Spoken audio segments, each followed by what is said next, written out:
Friends, नमस्कार। आज का पॉडकास्ट बहुत ही इंटरेस्टिंग होने जा रहा है। और आज जो टॉपिक जिस पर मैं बात करने जा रहा हूँ बहुत ही आध्यात्म से भरा हुआ है, विश्वास से भरा हुआ है और आदमी के प्रारब्ध और कर्म से भरा हुआ है। आइए पॉडकास्ट शुरू करने से पहले कुछ एक दो बातें डिस्कस करते हैं जो हमारे वेदों में लिखी हुई हैं। उन बातों पर चर्चा करें। उनमें प्रमुखता अगर मैं बात करूं तो संयुक्त परिवार पर हमारे वेद में किस तरह से लिखा हुआ है। स्वल्पमय्यम भावा कुलस्या भावम नयेत, अर्थात अगर परिवार में हर सदस्य थोड़ा थोड़ा त्याग करे तो पूरा परिवार उन्नति करता है। संयुक्त परिवार में प्रेम, सहयोग और परस्पर सम्मान से ही सुख समृद्धि बनती है। इसी क्रम में अगर मैं आज आप से बात करूं तो अभी महाकुंभ जो 144 साल के संयोग से के नक्षत्रों के योग से, नक्षत्रों के उस पर्टिकुलर राशि में आने से, उस पर्टिकुलर टाइम पर डेट से जो हुआ है उसके अब बहुत अच्छे अच्छे परिणाम सामने आ रहे हैं। और इस कुंभ को जिसने जिस दृष्टि से देखा उसको उस दृष्टि से ही फल मिला है और आगे भी मिलेगा। इस पर कुछ श्लोक भी हैं जो मैं आपके समक्ष अपने वाणी के माध्यम से बोलना चाहूँगा। गंगा च यमुने चैव गोदावरी सरस्वती नर्मदे सिंधु कावेरी जलेस्मिन् सन्निधिं कुरु, अर्थात हे गंगा, यमुना, का गोदावरी, सरस्वती, नर्मदा, सिंधु और कावेरी, कृपया इस जल में उपस्थित होकर इसे पवित्र करें। यह मंत्र महाकुंभ के स्नान के दौरान बोला जाता है और बोला गया होगा। इस मंत्र के माध्यम से आपने उन सभी नदियों को याद किया, उन सभी नदियों को वंदन किया, उनकी अर्चना करी, उनकी पूजा करी। साथ ही साथ इसमें एक श्लोक और बोला गया होगा, स्नानेन कुंभे पापम नश्यति देहिनाम दर्शने पुण्य मापनोति परम मोक्षम लभे नरः, अर्थात कुंभ में स्नान करने से जीव के सभी पाप नष्ट हो जाते हैं। इसके दर्शन मात्र से पुण्य की प्राप्ति होती है और अंततः मोक्ष को प्राप्त होता है। कुंभ की दिव्यता अपने आप में, भव्यता अपने आप में अक्षुण्य है, जिसके बारे में जितना बोला जाए उतना कम है। और इसी क्रम में मैं अब आपसे चर्चा शुरू करता हूँ। जी हाँ, मैं चर्चा शुरू कर रहा हूँ संयुक्त परिवार और महाकुंभ। महाकुंभ ने एक ऐसा संदेश दिया है हमारे सनातन परंपरा को, सनातन की जो पद्धति है, सनातन का जो जो स्वरूप है उसको जीवित किया है।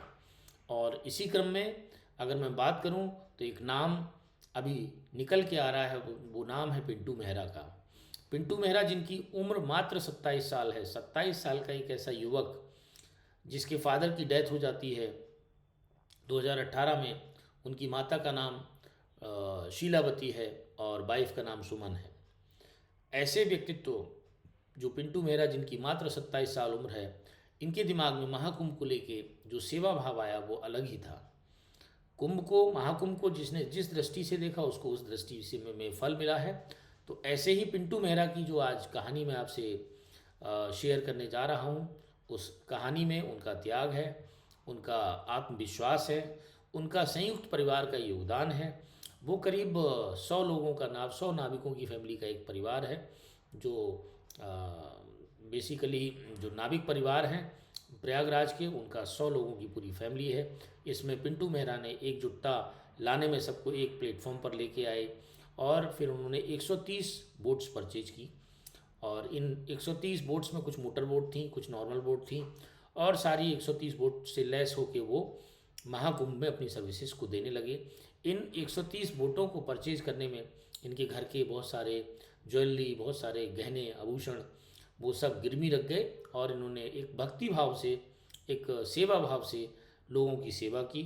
तो अभी जो 4 मार्च को विधानसभा में सत्र हुआ है, उस सत्र के दौरान आदरणीय यशस्वी मुख्यमंत्री श्री आदरणीय योगी आदित्यनाथ जी द्वारा जो चर्चा की गई इन पिंटू मेहरा जी के बारे में, 27 साल की उम्र का जो युवक है, जो नाविक है पेशे से, उसने अपने संयुक्त परिवार की मदद से इस महाकुंभ में जो 144 साल के महायोग के बाद ये क्षण आया और इस कुंभ में उस व्यक्ति के जो करिश्माई व्यक्तित्व रहा, उसने 30 करोड़ के आसपास का बिजनेस किया है, वो भी सिर्फ और सिर्फ नाव चलाकर।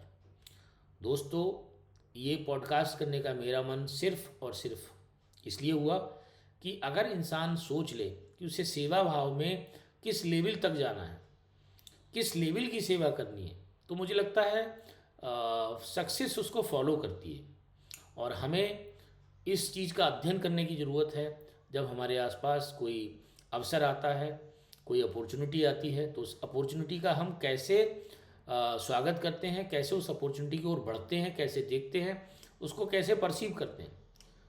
तो हमारे समाज में बहुत से ऐसे अवसर आते हैं जिन अवसरों पर चलकर हम और हमारा परिवार और हमारा समाज बहुत आगे निकल सकता है। पिंटू मेहरा आज एक मध्यम वर्गीय परिवार के लिए एक आइडियल बन के उभरे हैं। लोग, मैं तो कहता हूँ इनके ऊपर रिसर्च होनी चाहिए। ऐसे व्यक्तित्व जिन्होंने 45 दिन के अंदर 130 लोगों के साथ नौका चलाकर इतना बड़ा साम्राज्य अपना खड़ा कर लिया। तो मैं गंगा मैया की जो कृपा, जो अपार कृपा पिंटू मेहरा पर हुई है, उसको मैं उनके व्यक्तित्व को सराहता हूँ और उनको बहुत सी बधाइयाँ देता हूँ। पिंटू मेहरा जैसे व्यक्तित्व के व्यक्ति को और आगे बढ़ना चाहिए, और इनकी जो सोच है, इनकी जो कर्मठता है, इनकी जो व्यापार करने की शैली है, इनकी जो परिवार को एक साथ बांध के चलने की शैली है, 100 लोगों की बड़ी फैमिली जो संयुक्त परिवार है, उसके साथ इन्होंने अपनी जो बिजनेस को आगे बढ़ाया है, गंगा मैया इनको और आगे बढ़ाएंगी इसी तरह से। और ये हमारे प्रदेश का ही नहीं, देश का सौभाग्य है कि हमारे यहाँ ऐसे लघु उद्यमी निकल कर आ रहे हैं, जिनके बारे में अब पता चल रहा है कि उन्होंने कुंभ के दौरान ऐसे ऐसे करिश्माई कैरेक्टर्स निकले, जो एक उनमें महाकुंभ के बारे में बोला जाता है, जब समुद्र मंथन हुआ तो यहाँ अमृत की कुछ बूंदें गिरी थी। उन बूंदों को आप समझिए, उस गंगा मैया में इन्होंने 45 दिन उस अमृत को अमृत पान किया, इन्होंने लोगों को अमृत पान कराया, और उसी अमृत पान के चलते आज पिंटू मेहरा को इतनी बड़ी उपलब्धि प्राप्त हुई है। तो पिंटू मेहरा एक नाम नहीं, अब ये एक ऐसी जानी पहचानी शख्सियत हो चुके हैं जिनके बारे में आपको गली मोहल्लों में चर्चे होते हुए मिल जाएंगे। मेरा मकसद इस पॉडकास्ट को करने का सिर्फ और सिर्फ पिंटू मेहरा की सफलता को आप तक बताना नहीं है। मेरा पर्पज इस पॉडकास्ट को बताने का है, हमें अपने आसपास, अपने परिवार में एक सोच के साथ आगे बढ़ना चाहिए, एक सोच बनानी चाहिए। ये उन सभी परिवारों के लिए क्वेश्चन मार्क है जो परिवार छोटी छोटी बातों पर आपस में लड़ते हैं, आपस में वैमनस्य रखते हैं। इन सारी वैमनस्यता से अर्थव्यवस्था उनकी जो होती है उस पर बहुत असर पड़ता है, मन पर बहुत असर पड़ता है। तो कृपया करके आप सभी समाज में एकजुट रहें और एकजुटता के साथ अपॉर्चुनिटीज़ को देखते रहें। उन अपॉर्चुनिटी के साथ आप समाज में आगे बढ़ें, पॉजिटिव माइंड से आगे बढ़ें, सकारात्मक भाव से आगे बढ़ें। तो डेफिनेटली सफलता जो होती है उन्हीं के साथ आती है जो सच्चे मन से, सच्चे हृदय से अपनी चीज़ों को आगे करने के लिए बढ़ते रहते हैं। मैं पिंटू मेहरा को एक बार पुनः बधाई देता हूं, और सारे हिंदू समाज को मैं इस बधाई का कहना चाहिए बधाई का वाहक बोलता हूं, क्योंकि उन्होंने बढ़ चढ़ कर पिंटू मेहरा की जो नाव थी, जो नौका थी, उनसे अपने भवसागर की नैया को पार करने के लिए, मोक्ष प्राप्ति के लिए उनकी नौका का सहारा लिया।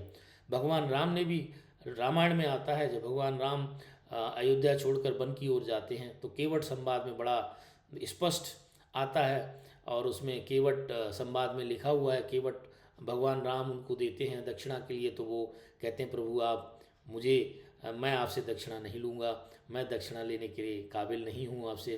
तो वो डरते भी हैं भगवान को बिठाने में नौका में, मागी नाव न केवट आना। इस तरह से जो प्रसंग है बहुत ही मार्मिक प्रसंग है। अगले पॉडकास्ट में कभी आपसे उस पॉडकास्ट पर विस्तृत चर्चा करूँगा। और मेरा उद्देश्य है कि हमारा ये जो चैनल है, यूट्यूब चैनल, इसमें इस तरह से ही हम भिन्न भिन्न जनमानस से जुड़े हुए मुद्दों को आप तक लाया करें, जिससे कि आपको सहजता से उन टॉपिक्स को एक्सप्लेन किया जाए और उनका कहीं ना कहीं आपकी जीवन से लिंक स्थापित किया जाए। क्योंकि किसी की उपलब्धि से अगर हम कुछ सीख सकते हैं तो हमें ज़रूर सीखना चाहिए। किसी की सक्सेस से अगर हम खुश होते हैं, इंस्पायर होते हैं, तो डेफिनेटली हमारे अंदर भी एक आत्मविश्वास जगता है, अगर वो कर सकते हैं तो मैं भी कर सकता हूँ। इसीलिए आज इस पॉडकास्ट के माध्यम से मैं अपने समाज को एक संदेश देना चाहता हूँ। हमें सही मौके की तलाश में रहना चाहिए और उस मौके का बहुत ही पॉजिटिव माइंड से हमें फेस करना चाहिए और उस मौके को हमें तलाशते रहना चाहिए। समय समय पर अपने ब्रेन को ब्रेन स्ट्रोमिंग के माध्यम से करना चाहिए, क्योंकि पिंटू मेहरा ने भी कहीं ना कहीं ब्रेन स्ट्रोमिंग किया होगा कि 45 दिन का कुंभ है, 130 नाव होंगी, डेली एक नाव का एक टर्निंग या एक चक्कर लगाने में मुझे कितना टाइम लगेगा। तो उन्होंने पूरा अपना कैलकुलेशन किया होगा। उसी कैलकुलेशन के माध्यम से उन्होंने इतना बड़ा रिस्क लिया, अपने घर के सारी ज्वेलरी को उन्होंने गिरवी रख दिया और आज वही उनका जो जो त्याग है, जो तपस्या है, वो 30 करोड़ की शुद्ध इनकम में कन्वर्ट होती है। अब उस पर कितना टैक्स होगा वो तो गवर्नमेंट को देखना है, किस तरह से चीज़ें आगे आएंगी। लेकिन मैं उनकी इस उपलब्धि को बहुत बहुत बधाई देता हूँ और साथ ही गंगा मैया की उन पर जिस तरह से कृपा हुई है, वो सभी कुंभ में आए लोगों का उद्धार करें, कुंभ में आए लोगों का बेड़ा पार करें, जिस प्रकार से उन्होंने पिंटू मेहरा का बेड़ा पार और उनको अपना आशीर्वाद दिया है। आज के लिए इस पॉडकास्ट में इतना ही। अगले पॉडकास्ट में आपसे फिर मुलाकात होगी। तब तक के लिए आपको यदि मेरा ये पॉडकास्ट अच्छा लगा हो और ज्ञानवर्धक लगा हो तो आप मेरे चैनल को सब्सक्राइब कीजिए, लाइक कीजिए और अपने फ्रेंड्स को इसको फॉरवर्ड कीजिए। धन्यवाद।